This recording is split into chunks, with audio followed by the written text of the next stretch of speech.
నేను నమ్ముతూ మీ అందరికీ నా హృదయపూర్వక వందనాలు. ఈరోజు సంఘ ప్రార్థనకి మనం చేరేవారు అంటాం. సంఘ ప్రార్థనలో అసలు సంఘం అంటే ఏంటి, సంఘంలో మనము ఎవరిని ఆధారం చేసుకొని సంఘంలో జీవించాలి, ఆధారం చేసుకొని జీవించేటప్పుడు అసలు మనకి ఏ లక్షణాలు కలిగి ఉండాలి అనే కొన్ని విషయాలు మనం తెలుసుకుందాం.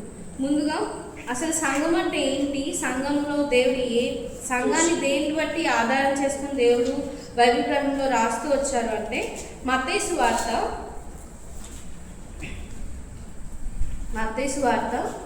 16వ అధ్యాయము, మత్తయి సువార్త 16వ అధ్యాయము 13వ వచనం నుంచి 20వ వచనం వరకు మార్చి చదువుతాం. నేను ఒక వచనం చదువుతాను, మీరు ఒక వచనం చదువుతాను. యేసు ఫిల్దెల్ఫీయునైన కైసరియు ప్రాంతంలోకి వచ్చి మనుషు కుమారుడు ఎవడని జనులు చెప్పుకొనుచున్నారని తన శిష్యులను అడగగా,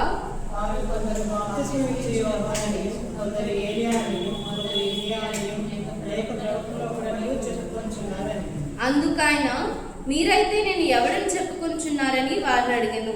అందుకు సీమోను పేతురు, నీవు సజీవుడగు దేవుని కుమారుడైన క్రీస్తు అని చెప్పాడు. అందుకు యేసు, సీమోను బర్యోనా, నీవు ధన్యుడవు, పరలోకమందున నా తండ్రి ఈ సంగతి నీకు బయలుపరచనే కానీ నరులు నీకు బయలుపరచలేదు.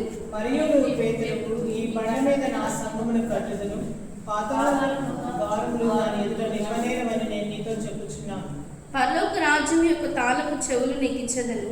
నీవు భూలోకమందు దేన్ని బంధించుదునో అది పరలోకమందు బంధించబడును, భూలోకమందు దేన్ని విప్పుదువో అవి పరలోకమందును విప్పబడునని అతనితో చెప్పెను. అటు పిమ్మట తాను క్రీస్తు అని ఎవరితోనూ చెప్పవద్దని ఇక్కడ ఈ కొంచెం ఉపమానంలో ఏం జరుగుతుందంటే, యేసుక్రీస్తు ప్రభువారు తన శిష్యులందరినీ, అంటే ప్రతి ప్రాంతానికి వెళ్ళి ఆయన సువార్త ప్రకటిస్తూ ఆయన శిష్యులందరినీ ఒక ప్రాంతానికి వచ్చిన తర్వాత, కైసరియు అనే ప్రాంతానికి వచ్చిన తర్వాత అక్కడ కూర్చోపెట్టి అసలు ప్రజలందరూ ఎవరనుకుంటున్నారు, మనుష్య కుమారుడు ఎవరని చెప్పుకుంటున్నారు అని అడిగినప్పుడు వాళ్ళు కొంతమంది ఏం చెప్పారంటే, కొంతమంది మీరు ప్రవక్త అని చెప్పుకుంటున్నారు, కొంతమంది ఏలియా అని చెప్పుకుంటున్నారు, కొంతమంది యోహాన్ అని చెప్పుకుంటున్నారు అని చెప్పారు. అయితే మీరేమనుకుంటున్నారు? సరే, మనుషులందరూ ఇలా అనుకుంటున్నారు, మరి శిష్యులుగా మీరు నా వెంటుంటున్నారు కదా, నేను వెళ్ళే ప్రతి ప్రాంతానికి మీరు వస్తున్నారు కదా, నేను చెప్పే ప్రతి మాట మీరు వింటున్నారు కదా, మీరేమనుకుంటున్నారు నా గురించి అని ఆయన అడిగినప్పుడు వాళ్ళ నుంచి సీమోను పేతురు ఏమని సమాధానం ఇచ్చారంటే 16వ వచనంలో, నీవు సజీవుడకు దేవుని కుమారుడు అని ఆయన క్రీస్తు అని చెప్పెను అని చెప్పారు. అందులో కింద పుట్టినోట్లో ఏమని ఉంటుంది అంటే, క్రీస్తు అంటే అభిషక్తుడు అని అర్థం. ఆయన పేతురు ఏమని చెప్పారంటే, మేమేమనుకుంటున్నామంటే నీవు సజీవుడైన దేవుని కుమారుడు అయిన క్రీస్తు అని మేము అనుకుంటున్నాము అని చెప్పారు. ఆ యేసుక్రీస్తు ప్రభువారు ఏం చెప్పారంటే, ఈ విషయాన్ని నీకు తెలియజేసింది ఎవరు?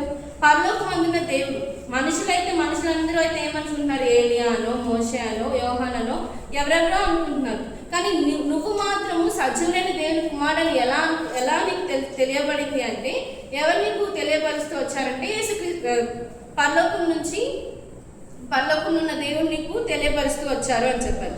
ఆ నెక్స్ట్ వచనంలో యేసు ప్రభువారు ఏమని సెలవిస్తారంటే, అందుకు యేసు, సీమోను బర్యోనా, నీవు ధన్యుడవు, పరలోకమందు నా తండ్రి ఈ సంగతి నీకు బయలుపరచనే కానీ నరులు నీకు బయలుపరచలేదు. మరియు నీవు పేతురువు, ఈ బండ మీద నా సంఘమును కట్టుదును. అక్కడ వచనంలో మనం ఏమనుకుంటామంటే, పేతురు అంటే కింద అర్థము రాయి అని. ఆ రాయి మీద యేసు ప్రభువారు సంఘం కట్టారు అనుకుంటాం. కాదు, ఆ వచనంలో, ఆ అధ్యాయంలో బండ అంటే దాని పైన ఉన్న వచనం ఏంటిది? నీవు సజీవుడకు దేవుని కుమారుడు అయిన క్రీస్తు. ఆ పదానికి బండ అని అర్థం. సీమోను అంటే రాయి అని అర్థం.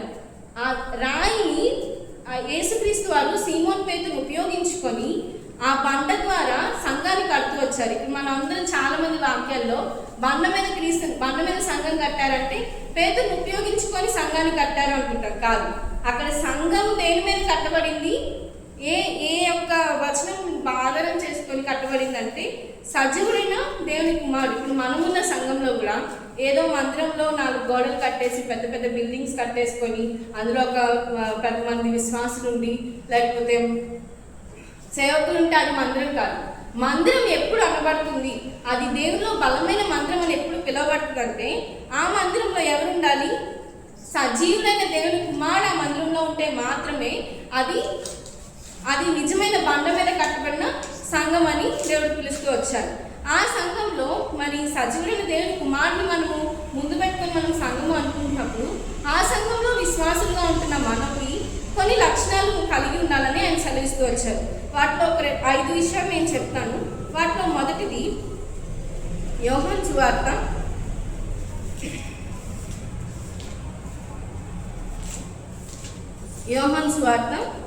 13వ అధ్యాయము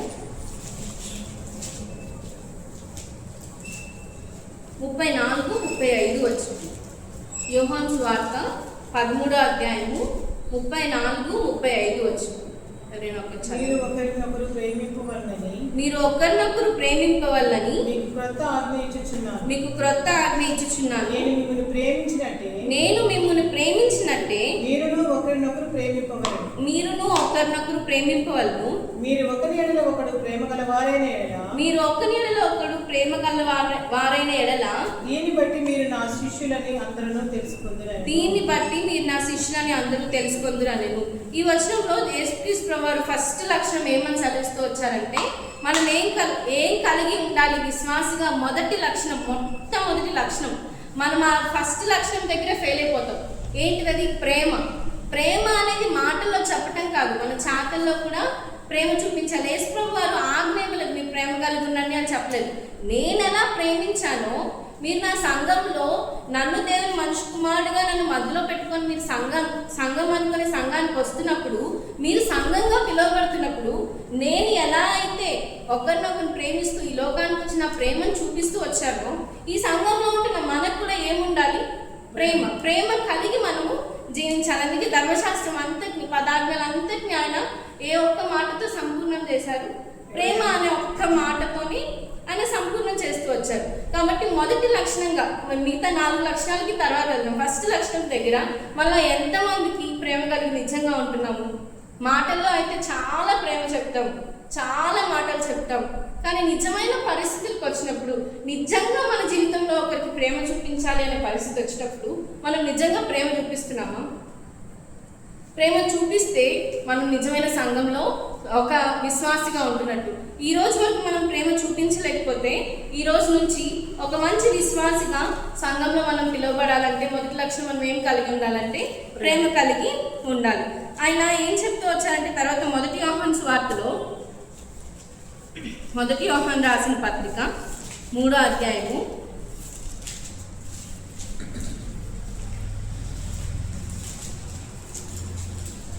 17-18 వచనాల్లో ఆయన చెప్తూ వచ్చారు.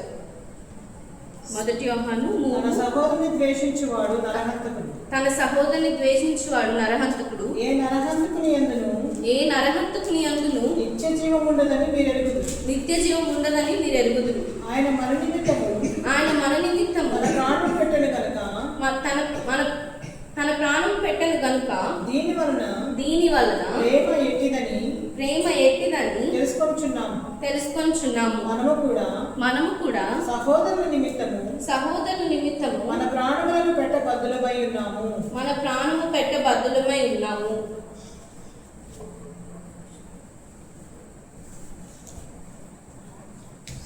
ఆ 17వ వచనం కూడా చదువు. ఈ లోకపు జీవనోపాధి గలవాడై ఉండి తన సహోదరునికి లేమి కలుగుట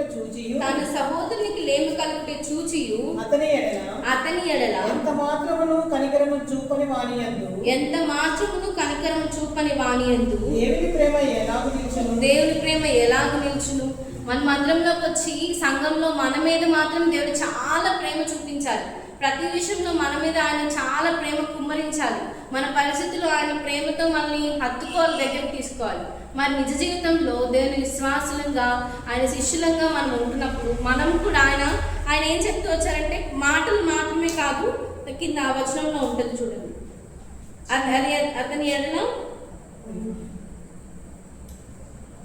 అతని ఎడల ఎంత మాత్రము కనికరం చూపని వానియందు ఇక్కడ సహోదరుని ప్రేమ గురించి దేవుని చెప్తూ వచ్చారు. మందిరంలో మనం కూడా ఒకరి యందు ఒకరు సహోదర ప్రేమ కలిగి ఉండాలి. ఇలాంటి ప్రేమ చూపించాల్సిన పరిస్థితులు వచ్చినప్పుడు మనం కూడా మాటల వరకు మాత్రమే కాకుండా సంఘంలో ఎవరికైనా బాగోకపోతే, ఎవరైనా అవసరతలో ఉంటే, ఎవరికైనా నిజమైన ప్రేమ చూపించాల్సిన పరిస్థితులు వస్తే ఈ రోజు నుంచి మనం కూడా ఈ లక్షణాన్ని అలవర్చుకుంటూ వద్దాం. రెండో లక్షణంగా మనము ఫిలిస్తీన్కి రాసిన పత్రిక ఫిలిస్తీన్కి రాసిన పత్రిక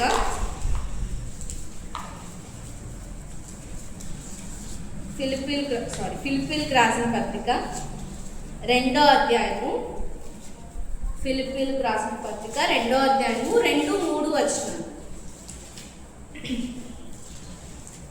మీరు ఏక మనస్కులగునట్లుగా ఏక ప్రేమ కలిగి ఏక భావం గలవారై ఉండి ఒకరి యందు మనస్సుంచుచు నా సంతోషమును సంపూర్ణం చేయి. కక్ష చేతనైనను వృధాశయం చేతనైనను ఏమీయు చేయక వినయమైన మనసు గలవారై ఒకరినొకడు తనకంటే యోగ్యుడని ఎంచుచు మీలో ప్రతివాడు తన సొంత కార్యములను మాత్రమే కాక ఇతరుల కార్యములను కూడా చూడవలెను. ఈ వచనంలో ఆయన ఏమని చెప్తూ వచ్చారంటే 3వ వచనంలో కక్ష చేత ఉదాస్యం చేతనైనా ఏది చేయక మనము ఏ మనసు కలిగి ఉండాలి? వినయ మనసు కలిగి ఉండాలి, తగ్గింపు మనసు కలిగి ఉండాలి. ఆ కింద వచనంలో ఆయన చెప్తూ వస్తారు, మనుషులు పోలికగా యేసుక్రీస్తు ప్రభువారు కూడా తగ్గింపు చూపిస్తూ వచ్చారు. ఫస్ట్ వచనంలో ఆయన ప్రేమ మనకి చూపించారు అన్నది, ఆయన ప్రేమ చూపించారు, మనల్ని చూపించమన్నారు. రెండవ దాంట్లో కూడా ఆయన తగ్గించుకున్నారు, మనల్ని కూడా ఈ లోకంలో తగ్గించుకోమంటూ వచ్చారు. ఆయన ఎంతలా తగ్గించుకున్నారంటే దేవుని స్వరూపమును కలిగిన వాడై ఉండి దేవునితో సమానముగా ఉండుట విడిచిపెట్టకూడని భాగ్యమని ఎంచలేదు కానీ మనుషుల పోలికగా పుట్టి దాసుని స్వరూపము ధరించుకొని తన్ను తానే రిక్తునిగా చేసుకొనెను. మరియు ఆయన ఆకారమందు మనుషుడుగా కనబడి మరణము పొందునంతగా అనగా శిలువ మరణము పొందునంతగా విధేయత చూపిన వాడే తనను తాను తగ్గించుకుంటూ వచ్చారు. యేసుక్రీస్తు ప్రభువారు ఆయనకున్నదంతా వదిలేశారు. పరలోకంలో రాజకుమార్, ఈ లోకంలో ఒక రాజ్యంలో ఒక రాజు అయింది, లేదా అసలు రాజ్యం కూడా కాదు, ఒక ఈ చిన్న ఊరికి సర్పంచ్ అయింది. ఆ సర్పంచ్ కొడుకుని అన్ని వదిలేసి వచ్చాక గవర్నమెంట్ స్కూల్లో చదవమంటే చదువుతారా? లేదు. మేము సర్పంచ్ని, ఈ ఊరు సర్పంచ్ కొడుకుని నేనేంటి గవర్నమెంట్ స్కూల్లో చదవడం ఏంటి అనుకుంటాం. అలాంటిది ఈ భూలోకం అంతటినీ సృష్టించిన గొప్ప దేవాటి దేవుడు, రాజులకు రాజు, అంత రాజైన ఆయనే ఈ లోకానికి వచ్చి తగ్గించుకొని ఉన్నప్పుడు ఆయన్ని పోలి ఈ సంఘంలో విశ్వాసులు మనం చెప్పుకుంటున్న మనం ఎంత తగ్గించుకోవాలి? మనకెంత తగ్గింపు జీవితం కలిగి ఉండాలి? నిజంగా ఆయన్ని మనం ఫాలో అయ్యి నిజంగా ఆయనే మన వరుడు, ఆయన నిజమైన దేవుని కుమారుడు అని మనం అనుకుంటున్నప్పుడు ఆయన వధువులుగా, ఆయన సంఘంగా మనం కూడా చాలా తగ్గింపు కలిగిన జీవితం ఉండాలి. ఈ లోకానికి ఆయన వచ్చి ఎంతగా తగ్గించుకున్నారంటే శిష్యులు పాదాలు కడుగుతూ వచ్చారు. ఆయనకి ఏమాత్రం అవసరం లేని తగ్గింపు జీవితాన్ని ఆయన మన కొరకు తగ్గించుకుంటూ వచ్చారు. ఈరోజు రెండో లక్షణంగా మనం ఏం కలిగి ఉండాలంటే తగ్గింపు జీవితం కలిగి ఉండాలి. మూడవ లక్షణము యోహాను సువార్త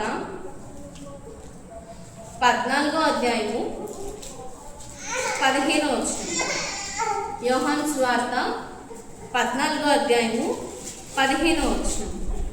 మీరు నన్ను ప్రేమించిన యెడల నా ఆజ్ఞలను గైకొందురు. మూడోది మనం ఏం చేయాలంటే ఈ జీవ గ్రంథంలో యేసుక్రీస్తు ప్రభువారు రాస్తూ వచ్చిన ప్రతి ఒక్క ఆజ్ఞని మనము గైకొనాలి. ప్రతి ఒక్క ఆజ్ఞకి మనము లోబడి ఉండాలి. ఈ లోకంలో ఆయన జీవించినంత కాలము యేసుక్రీస్తు ప్రభువారికి తండ్రి ఇచ్చిన ప్రతి ఆజ్ఞని ఆయన పాటిస్తూ వచ్చారు. ఏ ఆజ్ఞ ఆయన తృణీకరించలేదు. మీరు శిలువ మరణాన్ని పొందాలి అంటే శిలువ మరణాన్ని పొందారు. ఇన్ని సంవత్సరాలు ఈ లోకంలో జీవించాలి అంటే ఈ లోకంలో జీవిస్తూ వచ్చారు. ఆయనకి ఇచ్చిన ప్రతి ఆజ్ఞ ఆయన పాటించి 33.5 సంవత్సరాలు ఒక ఎగ్జాంపుల్ లైఫ్ని మనకి చూపించి మీరు కూడా ఇలా నేను ఎలా అయితే ఆజ్ఞలు కూడా ఏం చేయాలి? నా ఆజ్ఞలన్నింటినీ, జీవగ్రంథంలో ఉన్న ప్రతి ఆజ్ఞని మనం ఏం చేయాలి? గాయకొంటూ రావాలి. ప్రతి ఆజ్ఞని మనము ఫాలో అవుతూ రావాలన్నమాట. దానికి అనుకూలంగా యాకోబు రాసిన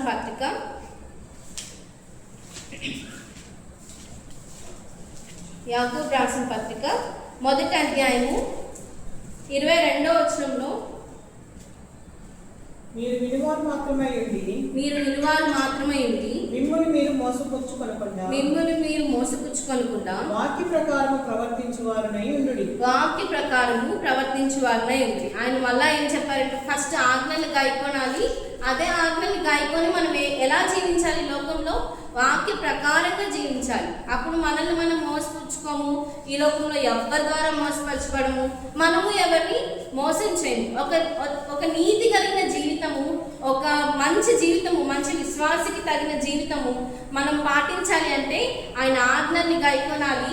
వాక్యానుసారంగా, వాక్య ప్రకారంగా మనం ఈ లోకంలో జీవించినప్పుడు నిజమైన సంఘంలో నిజమైన విశ్వాసిగా మనం పిలువబడతాం. మొదటి లక్షణం ఏం కలిగి ఉండాలి?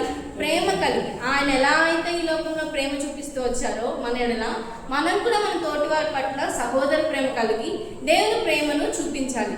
రెండవది, తగ్గించుకోవాలి. ఆయన రాజాతి రాజు, దేవుడు, అన్నిటికంటే గొప్పవారైన దేవుడు ఈ లోకానికి ఎలా అయితే మన కొరకు రిక్తునిగా వచ్చి తాను తగ్గించుకుంటూ వచ్చారో, మనం కూడా ఈ లోకంలో మనల్ని మనము తగ్గించుకోవాలి. వినయ మనసు కలిగి ఉండాలి. విధేయత కలిగి జీవించాలి. మూడో లక్షణం ఏం తెలుసుకున్నాము? వాక్యానుసారంగా ఆయన ఆజ్ఞల్ని గాయకుంటూ, ఆయన ఎలా అయితే 33.5 సంవత్సరాలు ఈ లోకంలో తండ్రి ఇచ్చిన ప్రతి ఆజ్ఞని ఆయన పాటిస్తూ జీవించారో, మనం కూడా దేవుడు మనకిస్తూ వచ్చిన ఆజ్ఞలన్నింటినీ మనం కూడా పాటిస్తూ వాక్యానుసారంగా ఈ లోకంలో జీవించాలి. నాలుగో లక్షణం ఏం కలిగి ఉండాలంటే, ఇది కూడా చాలా ముఖ్యమైన లక్షణం. మార్కు సువార్త 10వ అధ్యాయము 45వ వచనం. మార్కు సువార్త 10వ అధ్యాయము 45వ వచనం. మనుష్య కుమారుడు పరిచారం చేయించుకున్నట్టుకు రాలేదు గాని పరిచారం చేయుటకును అనేకులకు ప్రతిగా విమోచన క్రయధనముగా తన ప్రాణం ఇచ్చుటకును వచ్చినను. ఈ వర్షంలో ఆయన మనకి ఏం నేర్పిస్తూ వచ్చారంటే, దాసుని హృదయం, దాసుని స్వభావం కలిగి మనం ఈ లోకంలో జీవించాలి. ఆయన మనిషి కుమారుడు ఎందుకు ఈ లోకానికి వచ్చారు? పరిచారము చేయించుకున్నట్టుకు రాలేదు కానీ పరిచారము చేయుటకు వచ్చారు. ఆయన 33.5 సంవత్సరాలు ఈ లోకంలో జీవించారు. లాస్ట్ 3.5 సంవత్సరాలు ఆయన స్వార్థ ప్రకటించారు. ఆ 3.5 సంవత్సరంలో ఆయన ఎక్కడ ఎవరి చేత పరిచారము చేయించుకోలేదు. ఆయన పరిచర్య చేస్తూ వచ్చారు ఈ లోకంలో. తండ్రి ఇచ్చిన ఆజ్ఞ ప్రకారం ఈ లోకంలో ఆయన పరిచర్య చేశారు, స్వార్థ ప్రకటించారు, శిష్యుల కాళ్ళు కడుగుతూ వచ్చారు. ఆయన తగ్గించుకుంటూ ఆయన ఈ లోకంలో పరిచారం చేశారే కానీ ఆయన ఎక్కడ పరిచారము చేయించుకోలేదు. మరి మందిరంలో, సంఘంలో విశ్వాసాన్ని పిలువబడుతున్న మనము దేవుని మందిరంలో పరిచర్య ఎంతవరకు చేయగలుగుతున్నాము? ఆయనే అంత దేవుడే శిష్యుల కాళ్ళు కడిగినప్పుడు మందిరంలో మనం చిన్న పనులు కూడా చేయలేని పరిస్థితుల్లో ఉంటాం. కాబట్టి మందిరంలో మనం కూడా దాసుని హృదయం కలిగి, వాళ్ళు చేయట్లేదుగా, వాళ్ళు మనకంటే గొప్పవాళ్ళు, వాళ్ళకంటే నేను గొప్పదాన్ని, నేను గొప్పవాడిని, వాళ్ళే చేయనప్పుడు నేను ఎందుకు చేయాలి, నేను కూడా వాక్యం ఇలాంటిది కాదు. మందిరంలో మనల్ని మనం ఎంత తగ్గించుకొని, ఎంత దాసుని హృదయం కలిగి, ఎంత పరిచర్య చేస్తే దేవుడు అంత గొప్పవారిగా మనల్ని దీవిస్తారనమాట. ఈ రోజు నుంచి మనం కూడా మందిరంలో మంచి విశ్వాసకి కావాల్సిన ఇంకొక లక్షణం ఏంటంటే, దాసుని హృదయం కలిగి జీవించాలి. ఆఖరిది, దేవునికి సాక్షులై ఉండాలి. మనకి ఈ లోకానికి దేవుడు ఎందుకు పిలుచుకున్నారు, ఎందుకు ఏర్పరచుకున్నారు? ఈ లోకంలో మనల్ని అంత్యం వరకు, మన ప్రాణము చివరి రోజు, ఆఖరి నిమిషం వరకు కూడా మనకున్న ఒకటే ఒక బాధ్యత. దేవుడి లోకంలో మనకి ఇచ్చింది ఏంటి? ఆయన సువార్తని లోకంలో ప్రకటిస్తూ రావాలి. దానికి అనుకూలంగా అపోస్తలుల కార్యము 1వ అధ్యాయము 8వ వచనం.